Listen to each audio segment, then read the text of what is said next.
Saludos y bienvenido en esta hora a este tiempo donde tú nos invitas a tu casa y nosotros vamos a tu casa a través de estas oportunidades tecnológicas que tenemos hoy en día. Así que bienvenido en esta hora. Me alegro de que estés sentado en tu hogar junto con tu familia para compartir este tiempo tan hermoso. Mi nombre es Jaime López. Tengo el privilegio de pastorear la iglesia Bell Shoals Español aquí en el área de Brandon, Florida.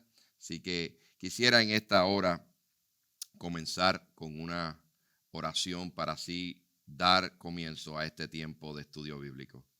Señor y Padre Celestial, en esta hora te damos gracias por tu bondad, por tu amor y tu fidelidad. Gracias porque nos has sostenido, nos has mantenido a través de esta temporada tan difícil y diferente para cada uno de nosotros.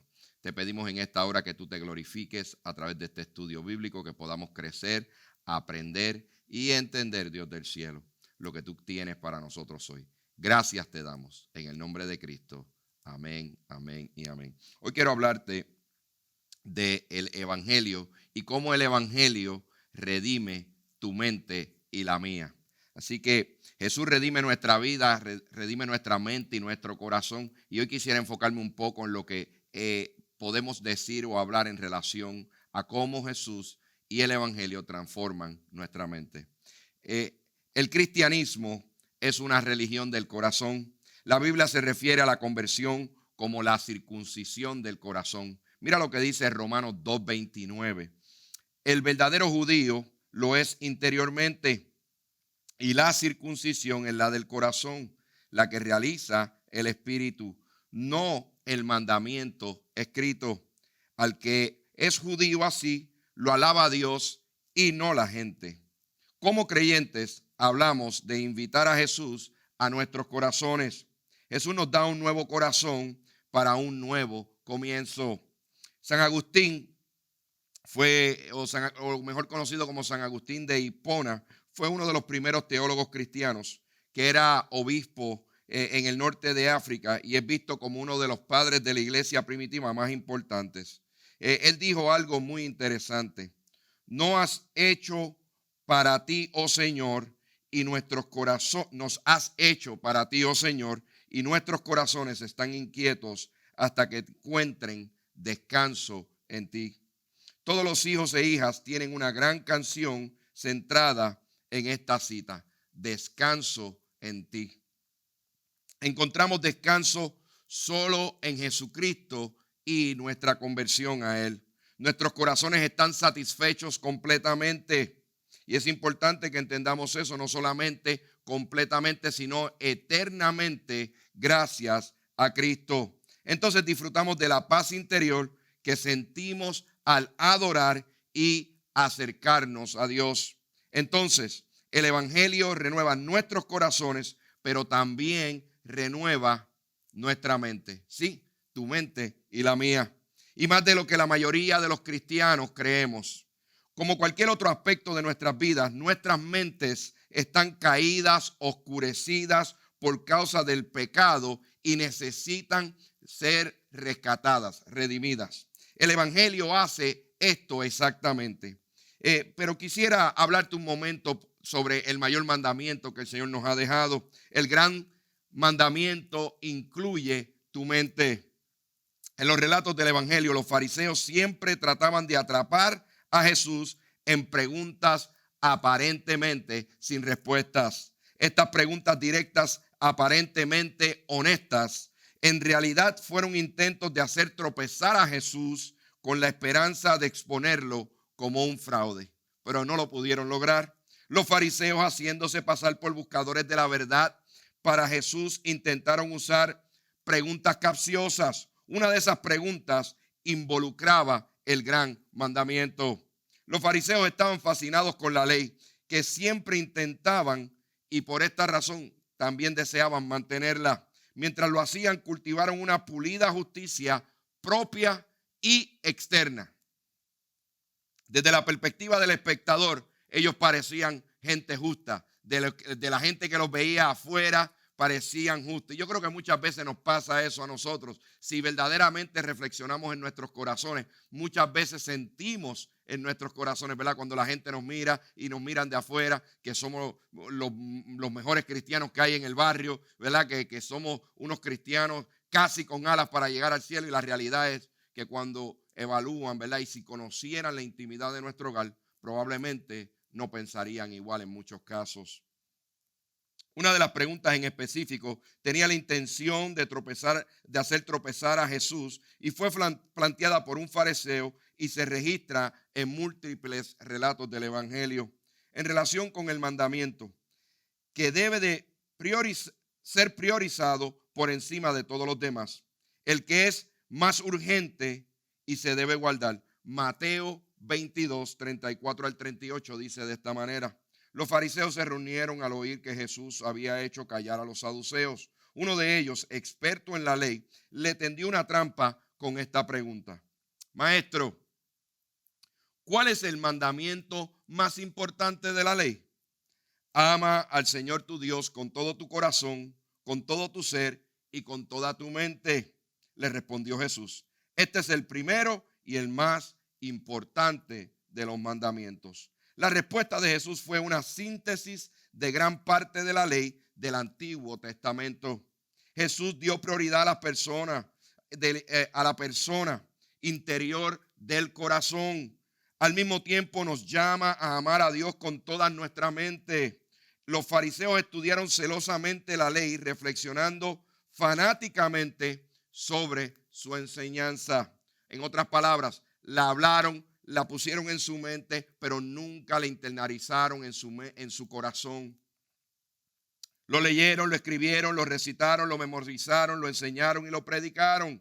Su trabajo fue un trabajo mental. Jesús capitaliza su intenso enfoque en el aspecto mental de una relación verdadera con Dios, instruyéndolos a amar a Dios con su corazón, con su alma, de igual manera que dicen hacerlo con su mente. Y la pregunta sería: ¿amas tú hoy al Señor con tu corazón o lo amas simplemente con tu conocimiento y tu mente? Si los fariseos corrían a la mente mientras pasaban por el corazón, los cristianos del siglo XXI tienden a hacer lo contrario.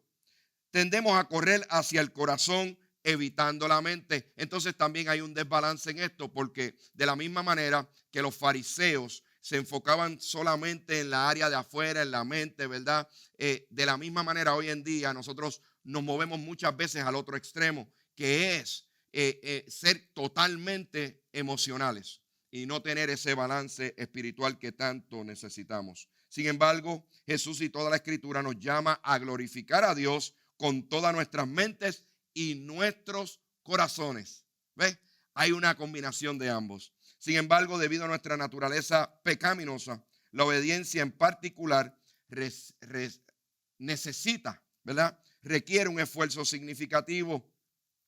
Hay una palabra que se llama, o la vas a escuchar hoy probablemente por primera vez, es lo que conocemos como las consecuencias no éticas de la caída. Cuando Adán y Eva pecaron, hundieron cada aspecto de nuestra humanidad en pecado. El pecado ha afectado nuestras acciones, nuestras emociones, nuestras voluntades y nuestras mentes. Los teólogos se refieren a la caída de nuestras mentes como la consecuencia no ética de la caída o los efectos no éticos del pecado. Noetic viene del griego noetikos, que significa intelectual en referencia a la mente o al intelecto. Y esto es importante entenderlo. Entonces la frase los efectos no éticos del pecado significan que no pensamos, meditamos o razonamos naturalmente como deberíamos. Esto no significa que nuestras mentes estén absolutamente arruinadas, incapaces de pensamiento analítico, ideas conservadoras o pensamientos espirituales. Significa que somos incapaces de cumplir con nuestra capacidad óptima, original, con respecto a nuestro pensamiento. Craig Moreland señaló: la caída provocó la perversión de las facultades humanas, pero no destruyó esas facultades.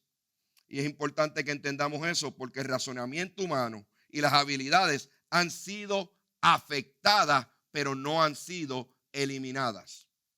Una mente renovada es importante como cristianos que estamos caminando en esta jornada llamada vida. La buena noticia es que cuando nos convertimos en cristianos, en verdaderos seguidores de Jesucristo, Dios redime nuestras mentes como lo hace con toda nuestra vida personal. Ya no vivo yo, mas vive Cristo en mí. Las cosas viejas pasaron, aquí todas son hechas nuevas. En la conversión recibimos la mente de Cristo. Mire lo que dice Primera de Corintios, capítulo 2, versículo 16. ¿Quién ha conocido la mente del Señor para que pueda instruirlo? Nosotros, por nuestra parte, tenemos la mente de Cristo. Al igual que otras dimensiones de la vida cristiana, esto es algo que Dios hace en nosotros a través del ministerio del Espíritu Santo en nuestra vida. Al mismo tiempo es algo que nosotros somos responsables de perseguir y cultivar. Vamos a mirar las escrituras, a ver lo que nos dicen. Romanos capítulo 12, versículo 2.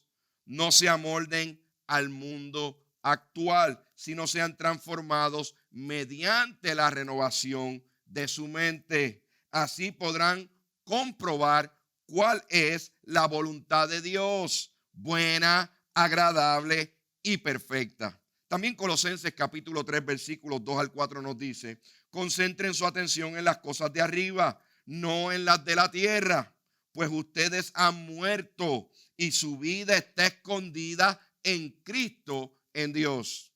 Cuando Cristo, que es la vida de ustedes, se manifieste, entonces también ustedes serán manifestados con Él en gloria. Wow, qué palabra más hermosa. En otras palabras, los cristianos deben de pensar, y esto se oye como que cliché, ¿verdad? Pero deben de pensar, un cristiano debe de pensar cristianamente, tiene que tener una mentalidad que ha sido purificada a través de la salvación. Hay un hombre que se llama Os Guinness y fue nacido en el 1941 en China durante la Segunda Guerra Mundial y es hijo de padres misioneros que trabajaban allí. Es autor crítico social y escribió o editó más de 30 libros. Y él argumenta y dice, y oiga esto bien, parece un trabalengua, pero óigalo bien. Pensar cristianamente es pensar como cristianos sobre cualquier cosa. Y sobre toda cosa de manera consistente y cristiana.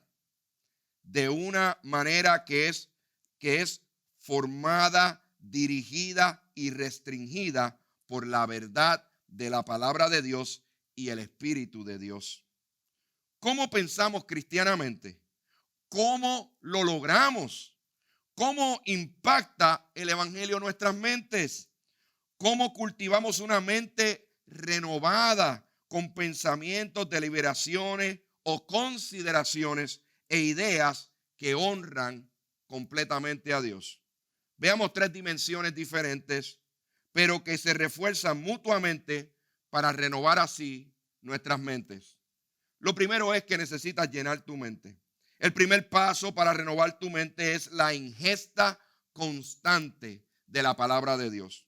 Primera de Pedro capítulo 2 versículo 2 lo dice de esta manera: deseen con ansias la leche pura de la palabra, como niños recién nacidos. Así por medio de ella crecerán en su salvación. Este es un proceso continuo e interminable para cada creyente a lo largo de nuestra vida cristiana. ¿Cómo o cuándo se va a acabar esto? Bien simple. Cuando tú expires, cuando tú mueras, o si no, simplemente cuando Cristo venga a buscar su iglesia. En general, nuestro apetito se vuelve veraz para leer, consumir y meditar en la palabra de Dios cuando hemos sido salvos y nuestra mente ha sido renovada, superando con creces todo lo demás o todos los demás intereses de nuestra vida. En otras palabras, hay cosas que antes nos importaban y ahora no tienen importancia para nosotros porque deseamos saturarnos con la palabra y tener una verdadera relación con nuestro Creador. Un deseo por la palabra de Dios se vuelve primario en nuestra vida cuando comienza este cambio en nuestra mente. Este es el anhelo de la pura leche espiritual de la palabra de Dios. Debemos asegurarnos de no contentarnos simplemente con leer la palabra de Dios. Debemos estar seguros de meditar en ella. Ahí es donde viene la transición. Cuando leemos nos llenamos de conocimiento, pero cuando meditamos, la pasamos, la llevamos a nuestro corazón, para así poder vivir en ella, por ella y para traer gloria siempre al Señor. Los puritanos eran maestros de meditar en las Escrituras. La era puritana fue quizás el apogeo de la meditación cristiana. Los puritanos entendieron que la lectura bíblica sin aplicación conduce a un desequilibrio espiritual que resulta en frustración para muchos. Thomas Manton, que era un clérigo puritano inglés, dijo algo muy interesante. Tenía una vista maravillosa de la ingesta, de consumir, de leer la Biblia en meditación. Y dice, el final del estudio es información y el final de la meditación es la práctica. Estudiar es como un sol de invierno que brilla, pero no calienta. Pero la meditación es como apagar el fuego, donde no nos importa el fuego, sino el calor. El fin del estudio es acumular la verdad, pero la meditación es exponerle en una conferencia o una conversación sagrada. Somos como los que compran vino para su propio uso y comodidad. La bodega de un viticultor o uno que siembra, ¿verdad? Estas plantas de uvas para hacer vino, puede almacenarse mejor que la de un hombre noble. El estudiante puede tener más noción y conocimiento, pero un verdadero cristiano práctico tiene más gusto y refrigerio o se goza más cuando ingiere la palabra de Dios. No es tenerla, no es saberla, no es conocerla de arriba abajo, es que lo poco o mucho que conozcas haya pasado o se haya transferido de tu mente a tu corazón. Así que es importante que entendamos esto. Y Manton tenía razón cuando la lectura de la Biblia conduce a la meditación bíblica, porque sucede con esto algo sobrenatural. La palabra verdaderamente llena, da forma y santifica nuestra mente, porque nuestra mente es renovada a través de la palabra de Dios para la gloria de Él. Y es importante que entendamos esto. Es por eso que Dios a través de su palabra hace profundas promesas con respecto a la meditación de las Escrituras. La palabra de Dios promete el conocimiento de la bendición de Dios y produce fruto espiritual en nuestras vidas. Cuando consumimos la palabra de Dios nos llenamos de los minerales, de las vitaminas espirituales esenciales para así poder dar un fruto que trae gloria a Dios y es manifestado a este mundo tan oscuro en el cual vivimos. El Salmo 1, versículo del 1 al 3 dice: dichoso el hombre que no sigue el consejo de los malvados, ni se detiene en la senda de los pecadores, ni cultiva la amistad de los blasfemos, sino que en la ley del Señor se deleita y día y noche medita, esa es la palabra aquí, en ella. Es como árbol plantado a la orilla de un río que cuando llega su tiempo da fruto y sus hojas jamás se marchitan. Todo cuanto hace prospera porque está enfocado en Cristo y busca siempre traer gloria a su Creador, en este caso a nuestro Creador. De igual manera, y no tengo tiempo a leerlo, pero Josué capítulo 1, versículos del 5 al 9 hacen referencia a esto. También David Maris dijo estas palabras: con la meditación no solo estamos almacenando para la transformación posterior, sino que estamos disfrutando de la comida para nuestra alma y experimentando la transformación hoy. Y cuando la atención se centra más en la alimentación y en la conformación, la revisión constante es menos importante. Los textos, una vez memorizados y ahora olvidados no son una tragedia, sino una oportunidad para meditar y moldear tu mente más aún. Si te fijas en la nota que hace este hombre, algo que me llama la atención es cuando habla de que muchas veces nosotros mismos luchamos. A mí personalmente, a pesar de que mucha gente tiene una falsa expectativa de los pastores que nos debemos de saber la Biblia de memoria, ¿verdad? Pero se me pueden olvidar los textos bíblicos o puede pasar cualquier tipo de estas cosas. Pero como estamos consumiendo, ingestando palabra constantemente, simplemente nos da otra oportunidad para meditar en esa palabra y descansar en ella. ¿Por qué? Porque es lo que hemos estado consumiendo y no nos tenemos que preocupar si lo que tenemos en nuestro corazón es bueno o malo, porque simplemente todo lo que sale de la palabra de Dios es vida, es esperanza, es amor, es paz. Así que podemos meditar en ella de día y de noche. Otra cosa importante, necesitamos proteger nuestra mente. No solamente ingestar la palabra, sino también proteger nuestra mente. Proteger nuestra mente es el segundo paso para mantener una mente renovada. Sí, llenar tu mente se refiere a lo que tomas o lo que pones dentro de ella. Proteger tu mente se refiere a lo que tú decides mantener fuera de tu mente y por ende de tu corazón. Este es un desafío constante para nosotros los cristianos. Vivimos en una era de saturación visual. Y entonces es importante que entendamos esto porque las redes sociales y todas estas cosas que constantemente nos están bombardeando siempre están presentes y persiguiendo llamar nuestra atención para así nosotros ser tentados. Tendemos a pensar en la tentación como una cuestión del corazón, pero no podemos ignorar que es una cuestión de la mente de igual manera. La información que dejamos entrar, los pensamientos que entretenemos, las ideas que fomentamos, todo puede hacer mucho bien o puede hacer mucho mal. Con respecto a mucho mal, hay una epidemia de pornografía que destruye vidas individuales, matrimonios y familias enteras.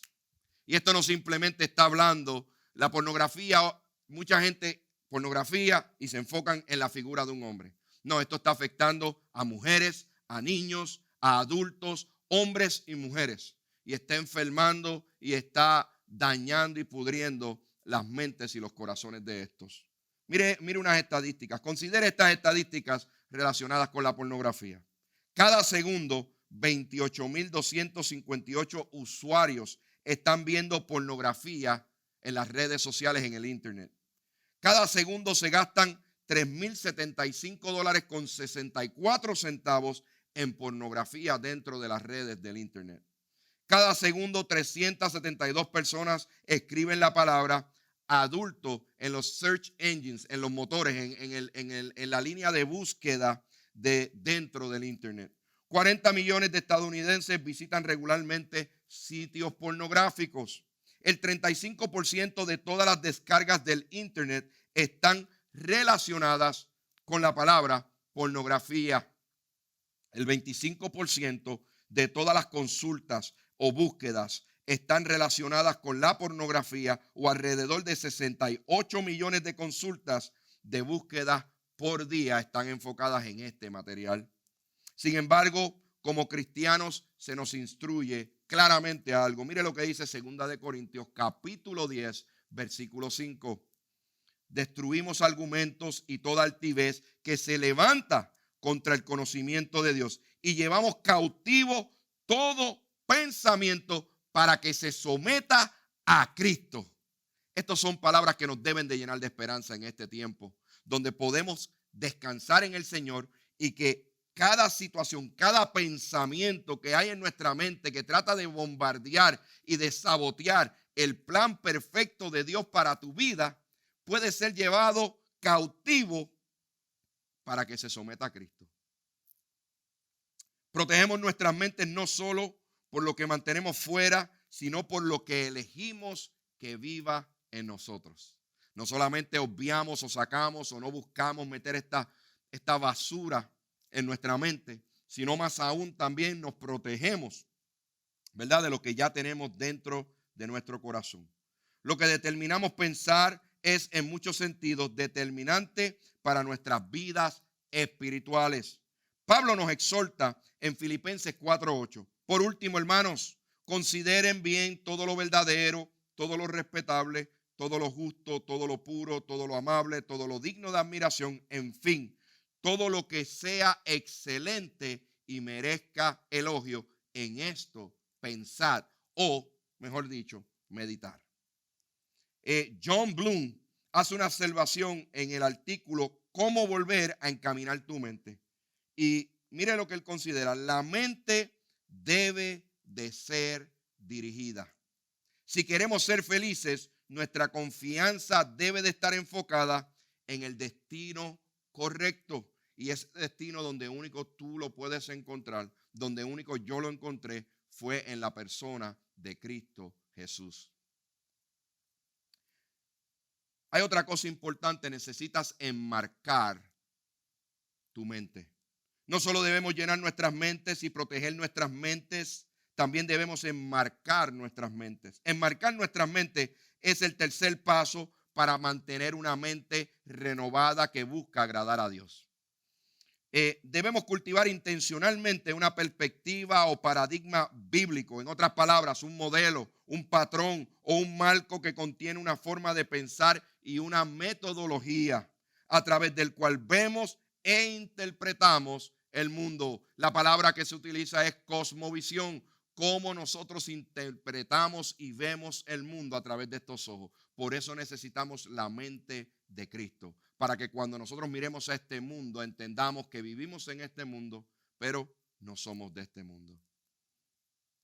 Y solo podemos hacer esto a través de la ingesta, del consumo de la Biblia, de la palabra de Dios. La entrada de la palabra reformula nuestra perspectiva y nos da una base teológica para conectar nuestra vida y ver el mundo y procesar toda la vida desde una cosmovisión, desde una interpretación cristiana. Todos tienen una cosmovisión, tanto los creyentes como los no creyentes. Funcionan según un conjunto de creencias, presuposiciones y suposiciones que se hacen sobre la vida. Francis Schaeffer, un teólogo evangélico cristiano, comenta sobre esto. Las personas funcionan sobre la base de su cosmovisión de manera más consistente de lo que incluso ellas mismas pueden darse cuenta. El problema no son las cosas externas. El problema es tener y actuar sobre la visión correcta del mundo. La visión del mundo que les da a los hombres y a las mujeres la verdad de lo que es. Por eso la cosmovisión es la interpretación tuya, la interpretación mía de cómo vemos al mundo y cómo actuamos bajo esa interpretación. Y por eso es necesario, imprescindible, que nosotros vivamos con nuestra mente renovada en Cristo. Para los cristianos, lo esencial para el proceso de renovar nuestra mente es cultivar una cosmovisión bíblica.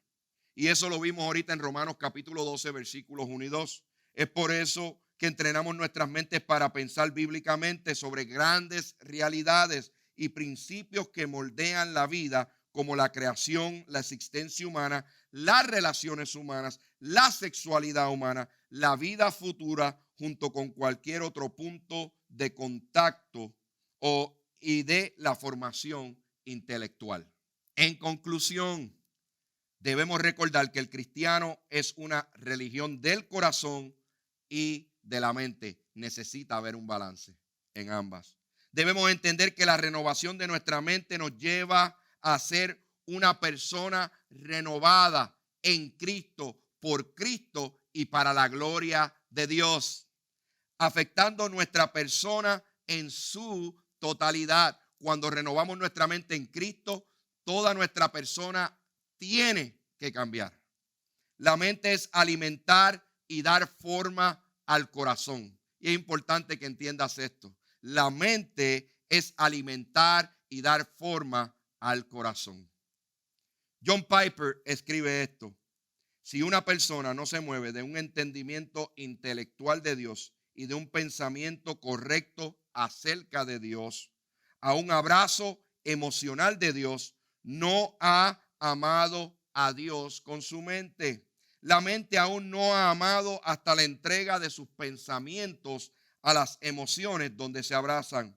John Piper continúa diciendo, y luego la mente y el corazón están trabajando de manera tal que se sienten en armonía y lo experimentan como un amor intelectual y afectivo por Dios.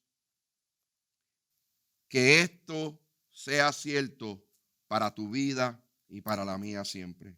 Que el Evangelio afecte profundamente nuestras mentes y nuestros corazones para la gloria de Cristo Jesús. Para nuestro propio crecimiento cristiano, pero sobre todas las cosas, para crecer, ampliar nuestra vida y que Cristo siempre sea glorificado. Ese es el fin de un verdadero cristiano. Amigo que me estás escuchando, amiga que me escuchas, que podamos glorificar a Dios en todo lo que hacemos. Y para esto, para tener esta perspectiva, simplemente necesitas renovar tu mente. Te invito en este momento, una vez finalicemos estas últimas palabras, a que te conectes junto a nosotros en un tiempo de discusión en este link que te voy a poner aquí a la parte de abajo en Zoom. Así que conéctate a este link. Te espero para así discutir contigo varias preguntas y reflexionemos juntos en estas. Gracias por tu tiempo. Gracias por invitarme a tu hogar. Nos vemos la próxima semana. Dios te bendiga.